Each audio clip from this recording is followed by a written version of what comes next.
For most of human history, there were no maps, no drawn routes, no written directions, no signs pointing the way. And yet, humans crossed continents. They moved through deserts with no landmarks. They traveled across frozen tundra where every direction looked the same. They crossed oceans without knowing what waited on the other side. And they did it repeatedly. This should not be possible. Even today, with satellites orbiting Earth, people get lost within minutes if GPS fails. Entire rescue operations are launched because someone took one wrong turn.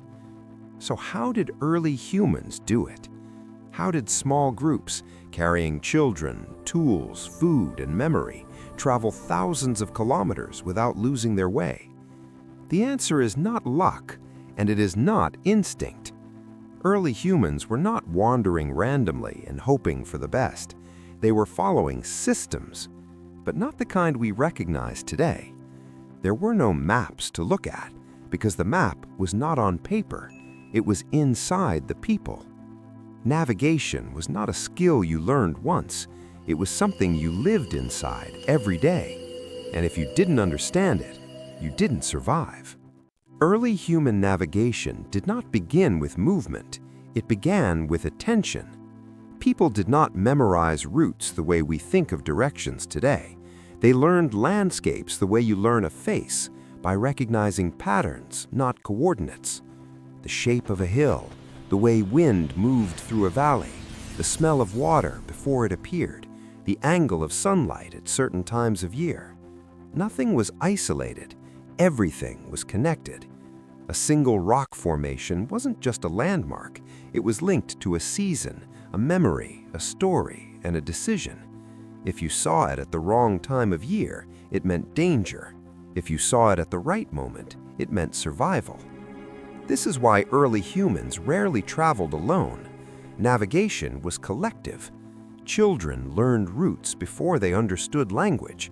They watched where adults slowed down, where they became silent, where they avoided certain paths without explanation. No one said, "Turn left here." They showed it, again and again, until the landscape itself became instruction.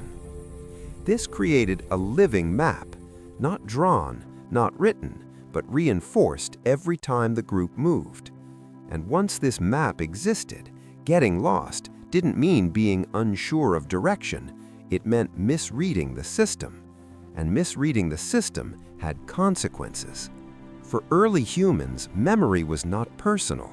It was infrastructure. Everything depended on remembering correctly. Not facts, but sequences. When to leave, where to stop, what signs meant danger, what signs meant safety. Forgetting wasn't inconvenience, it was fatal. This forced human memory to evolve differently. Instead of storing isolated details, people stored chains of meaning. One observation triggered another. A sound recalled a place recalled a season recalled a decision. Memory worked like a system, not a library. Stories were not entertainment, they were compression algorithms. A tale about an ancestor who ignored the stars wasn't symbolic, it encoded a navigation failure.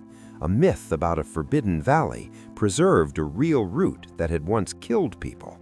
Fear kept the memory alive longer than instruction ever could. Rituals reinforced the same logic, walking the same paths at the same times of year, stopping at the same places, repeating the same movements. This repetition burned roots into the mind until navigation felt instinctive. No maps were needed because the environment itself became the interface. But this system had a weakness. Memory depends on continuity, on elders surviving long enough to teach, on groups staying intact. When disease, conflict, or climate disrupted that continuity, entire navigation systems could collapse in a single generation. And when that happened, humans didn't just lose direction, they lost knowledge of the world itself. When memory failed, the sky did not. Early humans discovered something profound. The land changes, but the sky is stable. Stars rise and set in patterns that repeat over lifetimes. The sun marks direction, the moon tracks time. Seasonal stars announce migration windows long before the land itself changes. This turned the sky into the first reliable navigation system. People didn't memorize coordinates, they memorized relationships. A certain star rising just after sunset meant it was time to move. A cluster appearing above a mountain ridge confirmed direction. The angle of the sun at dawn revealed orientation even in unfamiliar terrain. Navigation became relational, not geometric. You didn't ask, "Where am I?" You asked, "How does this place align with the sky?" Children learn the sky the same way they learn the land, by repetition. Night after night, the same stars were named, pointed to, embedded into stories and rituals. Over time, the sky became as familiar as a path worn into Earth. This system was astonishingly precise. Modern studies show that non-literate navigation using stars can rival map-based accuracy over long distances. Entire migrations across continents were guided by nothing more than celestial consistency and trained perception. But the sky did more than guide movement. It synchronized groups. If everyone moved when the same star appeared, coordination required no communication. No leader needed to give the order. The system executed itself. This is what makes early navigation so powerful. It wasn't just about finding direction. It was about aligning humans with systems larger than themselves. And once humans learned to align behavior with the sky, something else followed naturally. They began to align their settlements too. Once humans learned to navigate reliably, movement stopped being reactive. It became planned. Routes weren't just followed, they were reinforced. Camps appeared in predictable locations. Gathering points aligned with seasonal signals. Over time, these repeated choices carved invisible maps into the land. Paths became memory. A clearing used every year became a node. A river crossing became a rule. A ridge aligned with the sunrise became a marker. None of this was written down, yet everyone knew. This is where space itself became a system. Settlements were not placed randomly. They were positioned relative to stars, water flow, wind patterns, and migration routes. Orientation mattered. Entry points mattered. The placement of shelters encoded information about direction, safety, and social order.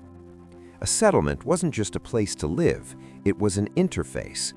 The layout told you where to gather, where to sleep, where rituals occurred, where outsiders were received. You didn't need instructions. The space instructed you. Archaeological sites around the world revealed this pattern again and again. Structures aligned with solstices, pathways oriented towards celestial events, repeated spatial designs appearing across generations, even without centralized planning. This wasn't symbolic, it was operational. When a group aligned its space with the environment and the sky, coordination became automatic. Seasonal movements stayed synchronized. Resources were accessed at the right time. Social behavior followed predictable flows.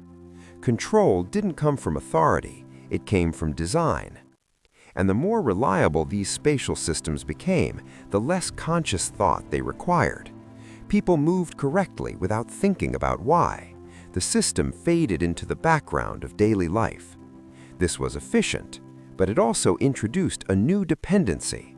Because once behavior depends on structured space, space must remain stable, and stability is fragile. As populations grew and landscapes changed, these systems began to strain. Navigation alone was no longer enough, and that pressure would force humans to invent something far more abstract than paths or stars. As human groups grew larger, something subtle changed. The environment could no longer carry all the information. Paths worked when populations were small. Landmarks worked when movement was limited. Stars worked when everyone shared the same seasonal rhythm. But complexity was increasing. more people, more roles, more resources, more interactions. At that scale, space alone could not enforce coordination, so humans did something extraordinary. They internalized the system. Rules stopped being embedded only in landscapes and settlements and started living inside people. Expectations, norms, social instincts, shared assumptions about what made sense. You didn't need to see the path anymore. You knew the rule. Behavior became predictive. People anticipated responses before acting. Cooperation no longer required constant observation. Individuals adjusted themselves automatically. This was not obedience, it was alignment. The most powerful part of this system was that it felt natural. People believed they were acting freely while following deeply embedded structures shaped by generations of repetition. No written laws, no centralized enforcement, no formal leadership required. Social memory replaced physical memory. This is when humans became capable of operating systems that no single person fully understood. Everyone carried a piece, and that made the system resilient, but also dangerous. Because once systems live in minds, they can spread faster than reality can correct them. They can persist even when conditions change. They can be passed on long after they stop serving survival. This is the moment human intelligence became collective. And it is also the moment humans became vulnerable to their own systems. Because systems that live in minds don't need land, they can scale. And once systems scale, they stop feeling like choices. They feel like reality. That is the quiet origin of everything that comes next. Long before machines processed information, humans did. They calculated seasons, tracked movement, stored memory, enforced rules, optimized behavior, all without tools designed for thinking. Early societies didn't survive because they were strong. They survived because they built systems that turned uncertainty into structure. Navigation was not about direction, it was about coordination. Settlements were not about shelter, they were about information. Rules were not about control, they were about predictability. Every system reduced chaos just enough for cooperation to work, and that cooperation allowed humans to scale beyond what biology alone should have permitted. Machines didn't invent complex systems, they inherited them. They replaced human memory with storage, human calculation with computation, human coordination with automation. But the logic remained the same: reduce uncertainty, increase predictability, scale cooperation. The difference is this: early humans lived inside systems they fully understood.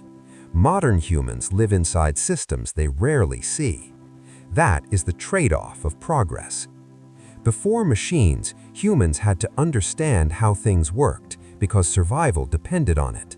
Today, systems work for us until they don't.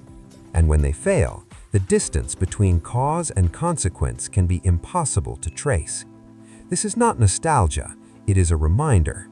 Human intelligence did not begin with machines, it began with systems. Systems built from memory, space, belief, and cooperation. And if we forget how those systems were designed, we risk becoming dependent on structures we no longer control. Long before machines existed, humans ran complex systems successfully.